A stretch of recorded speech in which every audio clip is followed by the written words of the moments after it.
시장 이야기 한번 해보겠습니다. 네. 장윤성 기자님, 네. 그 자유한국당이 결국 김문수 지사를 서울시장 후보로 내세우기로 했는데 뭐 그렇게 내정해 놓고 며칠 동안 또 좌고우면했던 모양이에요. 아니요, 지금까지도 좌고우면을 하고 그래요? 있어서 네, 예, 사실 어제 저녁까지 제가 들은 내용을 종합을 해보면 그 홍준표 대표는 고고싱 하고 싶은데 당 내부에서 이게 좀 되겠냐, 그러니까 예. 될 만한 후보를 내세워야지 예. 경기지사를 저렇게 오래 하고 그리고 또 대구에 가서 출마하고. 국회의원 출마하고 네. 그리고 또 다시 서울로 온다면 무엇보다도 지금 그 이른바 태극기 집회, 박근혜 전 대통령 탄핵 반대 집회에 올라가서 했던 수많은 이야기들 때문에 그러니까 이를테면 박근혜 전 대통령보다 더 깨끗한 사람은 없다. 뭐 이런 우회적인 건가요? 뭔지 어떻게 표현해야 될지 모르겠지만 이런 주장들이 과연 사실 서울에 있는 젊은 표심을 움직일 수 있겠냐, 이거 다시 생각해봐야 된다. 그래서 이런 얘기도 있어요. 지금 정치권 안에는, 여의도 네. 안에는 일단 홍준표 대표가 김문수 후보를 막 띄우지만 실제로 출마는 딴 사람이 할 수도 있다. 이런 그래요? 얘기도 나옵니다. 그래서 지금 다른 데서는 지금 뭐 정확하지는 않은데 그 이미 불출마 의사를 밝혔던 수많은 후보들, 특히 이제 오세훈 전 시장 얘기가 또 나오고 있는데 예. 그 정도는 돼야 뭐 해볼 만한 선거가 되는 거 아니냐, 예. 뭐 이런 얘기들이 나오고 있어요. 실제로 제가 며칠 전에 네. 만났던 자유한국당 의원 말씀은 김문수 후보를 만난 게 아니고요. 예. 네네. 자신은 오세훈 전 시장을 밀었는데 이게 그 당내에서 김문수 전 지사를 밀려고 하는 홍준표 대표의 말에 눌리고 말았다. 근데 이런 지금 얘기를 하는데 답이 안 보인다는 네. 거예요. 그 양반 얘기가. 그렇죠. 예. 그러니까 지금 전체적으로 뭐 어제 리얼미터 여론조사도 나왔습니다만 예. 3자 대결에서 다 꼴찌거든요. 김문수 후보가. 그러면 자, 이 조사와 관련해서 또 예. 네. 개요를 설명하지 않습니다. 네네, 그래야죠. 네.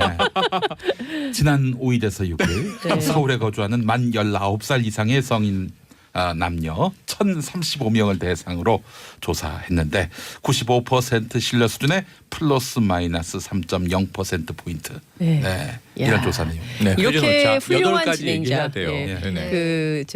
준비가 안 됐을까봐 꼼꼼하게 챙기는 이런 진행자 없다는 예. 생각이 좀 듭니다. 예. 어쨌든 조사를 내용을 좀 소개를 해드리자면 5자 대결 조사였어요. 네. 그러니까 민주당의 예비 후보들 각 한 명씩 넣고 그다음에 이제 바른미래당의 안철수 후보, 자유한국당의 김문수 후보, 녹색당의 신지혜 후보, 그리고 예. 대한애국당의 인지연 후보. 그래서 네. 5명의 가상 대결을 해봤더니 예. 전체적으로 이제 다 3등이었던 거예요. 그렇기 예. 때문에 이런 상황을 돌파할 수 있는 뭐 좀 뾰족한 변수를 만들 수 있겠냐. 근데 그것은 없지 않겠냐라는 게 이제 자유한국당 내부의 분위기이기 때문에. 예. 근데 어찌됐든 내일 추대식은 한다는 입장이에요. 근데 지금 최근에 자유한국당 분위기 정말 재밌는 게 말을 잘 못해요. 그러니까 무슨 얘기냐면 홍준표 대표한테 예. 시집 갔나요? 덩어리 3년?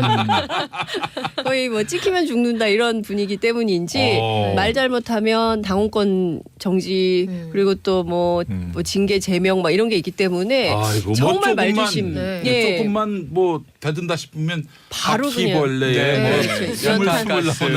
연탄가스 뭐 이렇게 되기 때문에 그러니까 예. 굉장히 이제 뭐랄까 자유한국당인의 때 그 발언의 자유가 네. 억압당하고 있는 거 아닌가라는 아니 생각이 좀 개개인이 들어요. 저기 헌법기관인데 맞습니다. 독립된 헌법기관인데 그리고 사람이었다가 홍준표 대표의 의견과 반하는 의견을 제시하는 순간 사물로 변하잖아요. 네. 동물이나 네. 이런 것들을 예. 보면 지금 자유한국당 내에서 이번 선거에 정말 전략을 가지고 있는 것인지 좀 궁금하고, 김문수 후보 만약에 정말 후보가 된다면 네. 김문수 후보에 대한 이 젊은 유권자들의 생각 이런 것들이 예. 전반적으로 고려가 되었는가 그런 생각도 근데 드네요. 저는 조금 이상한 게 이제 네. 홍준표 대표의 리더십 부분에 대해서 선거를 앞두고 이제 고심이 있겠죠. 일단 구인난을 겪으니까 뭐라도 어떻게 해야 되는데 당대표 예. 입장에서 쉽지 예. 않은데 그동안은 친박과의 격돌이었어요. 예. 리더십을 구축하는 과정이. 지금도 중진들하고 사이가 안 좋죠. 예. 서로 얼굴 맞대지 않고. 그런데 이번에 주로 광역 후보로 이제 뽑아 올리는 홍준표의 이제 카드들이 대부분 또 친박 성향이에요. 그러니까요. 김문수 지금 전 지사가 내놓는 발언, 태극기 집회에서 내놓은 발언과 같은 결의 이야기를 이 1심 판결이 지난 금요일에 떨어지고 홍준표 대표가 또 내놨어요. 예.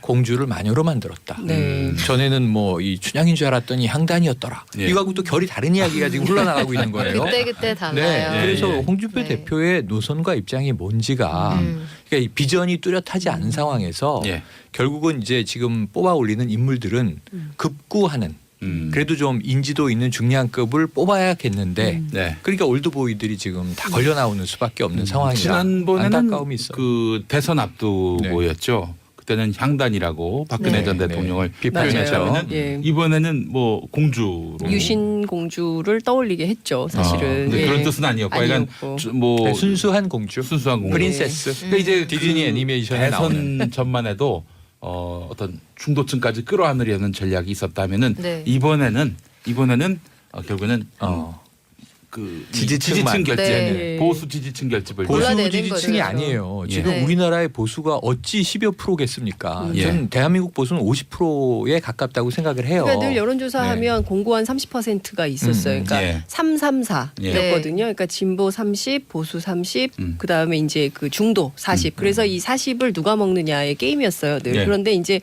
지금 보면 이 40에 있던 중도가 상당히 이제 그러니까 진보 쪽으로. 예, 중도 진보 쪽으로 자리를 이동을 한 상황인 건데요. 예, 예. 그러니까 홍준표 대표의 경우에는 본인이 적극적으로 뭔가 후보를 만들어서 선거를 해보기에는 너무 어려운 점이 많으니까 원래 이제 처음에 세게 해보려고 네. 박근혜 전 대통령도 제명하고 막 이랬던 거 네. 아니겠어요? 예, 예, 예. 근데 그래놓고 이제 와서 공주를 마녀로 만들었다라고 얘기하는 배경에는 남은 세력이라도 좀 모아서 최소한 15%는 유지를 해야 되겠다. 그렇죠. 예. 15%는 받아야 예. 선거비 보존을 받을 수 있기 그렇지. 때문에 이 전략으로 가는 거고 자유한국당 안에서는 어떤 얘기가 나오냐면 우리가 지금 수도권 얘기를 해야지 제1야당이 근데 지금 경남 얘기하고 있거든요. 경남 빅매치, 리턴 매치, 뭐 대구, 대구. 얘기, 뭐 부산 얘기 막 이런 얘기 하는 거예요. 그러니까 저 정도로 밀렸다. 아. 그러니까 이 자체가 굉장히 당 내부에서는 심각한 시그널이다 이런 얘기를 하고 있습니다. 그러니까 수도권은 포기했다라고 봐야 됩니까? 그럼?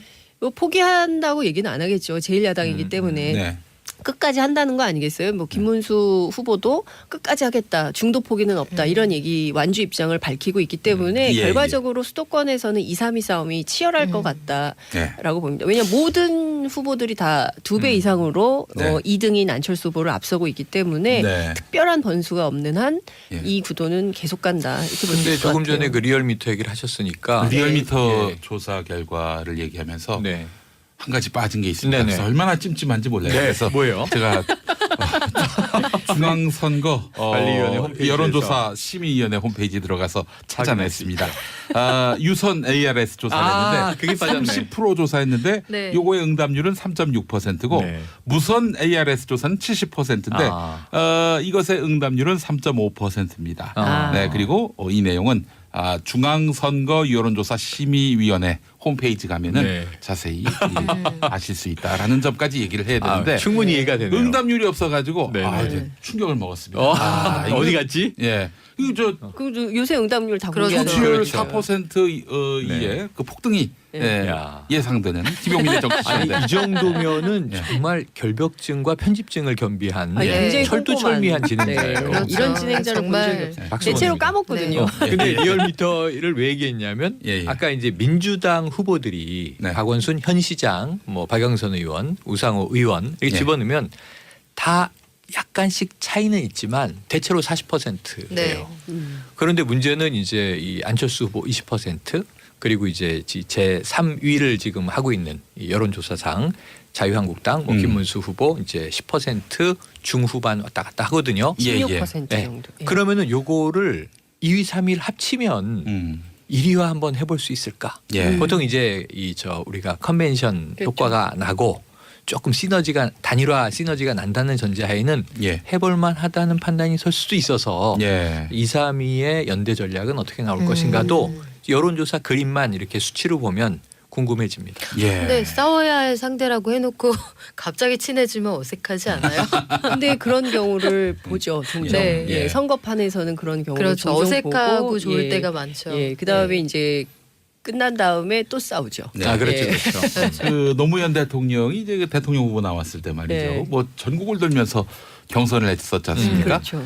대기실에 있었던 데가 있었는데 뭐 무대 나가서는 뭐 저기를 그냥 엄청나게 비난을 하더니 들어와서는 아이고 감사합니다. 아이고 얼마나 힘드세요. 맞아요. 그런 거 많이 보죠. 우리 국회 예. 출입할 때도 많이 그럼요. 보잖아요. 예. 국감 자리에서 너무나 익숙하죠. 호되게 꾸짖고 나서 끝나고 아유 고생이 많으시다고 두 손을 따뜻하게 잡아주시고 예. 아 저는 기자 되고선 초년병 때 예. 제일 어질어질했던 상황이 분명히 멱살을 잡았던 사이인데 급하게 친해질 때 있잖아요. 네. 그러니까 카메라 꺼지면 친해졌다가 카메라 켜지면 다시 사이가 나빠지더라고요. 네. 그런 매직을 제가 다 봤어요. 형님이라고 부르잖아요. 네. 제가 이제 선거 출마했을 때 그 아, 동네가 좁으니까 그 저기 새누리당 후보가 오셔가지고 이제 그 연설원인데 그 시의원인가 구의원인가 하셨어요. 여성 의원님인데 저한테 먼저 오더니 뭐 90도로 인사하더니 제가 무대에 서서 연설을 할 텐데 그거 들으시더라도 뭐 상처받지 너무, 말라고. 그래도 올라가서는 뭐 애들 교육에 도움이 안 된다 이러면서 예 그래서 네, 정치란 네. 이런 거구나 네. 많이 배웠습니다. 제가. 예. 사실 이번 그 리얼미터 조사를 보니까 말이죠. 이 박원순 후보가 나왔을 경우에는 박원순 후보 50.3, 안철수 후보 20.4, 김문수 후보 16.6 네네. 이렇게 나왔고 박영선 후보가 나왔을 경우에 박영선 41.4, 안철수 20, 그리고 김문수 16.5, 그리고 우상호 의원이 민주당 후보가 됐을 경우에 우상호 40.5, 안철수 20.2, 김문수 15.8 이렇게 나왔어요. 지금 이 15%에서 간당간당합니다. 지금. 그러네요. 그렇죠. 그 16에서 15. 네. 그 그렇죠, 정도인데 그렇죠. 네. 이 자칫 잘못하면은 뭐 선거비 문제. 선거비 문제가 바로 14.9만 돼도 예. 문제가 터지는 거죠. 그 절반밖에 못 받는 그렇죠, 거예요. 그렇죠. 선거비 쓴 거에서. 맞아요. 근데 이제 그래서 지금 막판까지 그 후보가 누가 될지는 모른다라고 얘기를 하고 있어요. 당 내부에서는. 예, 근데 예, 예. 아마도 홍준표 대표가 대표로 있는 한 예. 김문수 후보는 간다고 예. 봐야 될 것 같고요. 내일 후보 추대식을 끝내고 나서는 이제 본격적으로 이제 선거운동의 채비에 들어갈 텐데요. 예. 선거운동 과정에서도 저는 수많은 해프닝이 예상된다. 벌써부터 그러니까 예, 수많은 예. 설전이 나올 것이고 예. 그 공격은 도를 넘는 수준이 될 가능성이 음. 높아서 사실 그동안 우리가 그 촛불혁명 이후에 정치의 품격에 대해서 굉장히 얘기를 많이 했었는데요. 네네. 그 품격을 깎아내리는 그런 상황이 또다시 재현될 수 있지 않을까. 그래서 저는 사실 정말 그 국민들이 이런 거거든요. 그러니까 건강한 토론과 비판 이런 건 언제나 환영인데 정말 이렇게 인상을 찌푸리게 예, 만드는 예, 예. 그런 수준의 그 마타도나 예. 비난 이런 거는 안 했으면 좋겠다 이런 아이고. 생각이 좀 듭니다. 예, 예. 자, 안철수 후보는 어떡합니까? 지금 뭐 예. 현재 여론조사를 보면은 네. 2위인 것 같은데 글쎄 자유한국당 지지자들이 막판에 결집을 하면은 네. 만약에 그래서 3위로 밀리면은 이거는 뭐 사실 안 나오는 게 더 나을 뻔한 자기 대권 구도에서 봤을 때 안 그런 나올 판단. 수는 네. 없는 판이죠. 제한이 없죠. 이번 판이. 네. 예, 예. 제가 보기에는 어찌됐든 그 무공천 선거연대 뭐 이런 얘기 했었는데 어쨌든 이제 공천은 한다는 거고요. 예. 이후에 이제 그러니까 한 2달 정도 선거가 남은 거거든요. 그러니까 2달 사이에 정치권에 또 어떤 변수가 있을지 모르고 특히 이제 4월 말 5월 정세가 굉장히 급변할 가능성이 있기 때문에 그거 예. 보면서 개헌도 굉장히 중요해요. 요 상황 속에서 자유한국당하고 바른미래당이 막판까지 싸우거나 예. 아니면 경우에 따라서는 선거연대할 가능성은 여전히 살아있다. 예. 이렇게 볼 수 있을 것 같습니다. 알겠습니다. 민주당이 이제 당내 경선에 들어가게 되는데 그렇죠. 당내 경선이 결선이다 뭐 이런 얘기가 나올 정도로 지금 그렇죠. 경선보다 예. 더 치열한 그렇죠. 경선이죠. 지금 뭐 민주당 지지율이 상당히 높은 편인데 네. 자 일정이 어떻게 됩니까? 일정은 아마 이제 시작을 곧 하는 것 같아요. 네. 그래서 뭐 경우에 따라서는 뭐 본격적으로 특히 이제 그 현직 정치인들 같은 경우에는 이제 그 선거 운동 예비 선거까지는 진행이 될 텐데 아마도 4월 20일 전에는 다 끝내는 것 같아요. 경기지사를 정하는 거죠. 그렇죠. 경선이 이제 그때 끝나는 거죠. 그러니까 그러면은 이게 왜냐하면 예, 예. 4월 27일 날 정상회담이 있기 때문에 그 예. 전까지 결선 투표나 뭐 이런 걸 통해서 후보를 결정을 하려고 하는 것 같아요. 아. 그리고 나서 이제 정상회담 국면으로 힘을 모는 이런 방식의 정치 일정을 가져가는 것 같고요. 예. 그래서 일각에서는 너무 바툰 거 아니냐라는 얘기도 나와요. 그런데 지금 워낙 상황이 급박하게 돌아가기 때문에 그거는 네. 어쩔 수 없을 것 같고. 그러면 근데 서울만 그런 게 아니라 4월 20일 이전에 그러면 뭐 경기도지사고 뭐 서울시장 뭐 이렇게 다 결정이 좀 될 것 같은데 서울 경기만 그런 게 아니라 전국적으로 사실은 민주당의 경선이 예. 본선과 같은 효과를 낼 가능성이 매우 높죠. 자 어쨌든 남북 정상회담 전에 네. 지역 그 기초자치단체장 네. 후보 뭐 그리고 광역의회, 기초의회 의원 후보도 결정이 된다. 뭐 좀 일정의 차이는 있겠죠. 예. 뭐 그렇지만 아마도 4월 27일 네. 전에는 다 모든 것이 결정될 것이다. 예. 이렇게 봐야 되겠죠. 알겠습니다.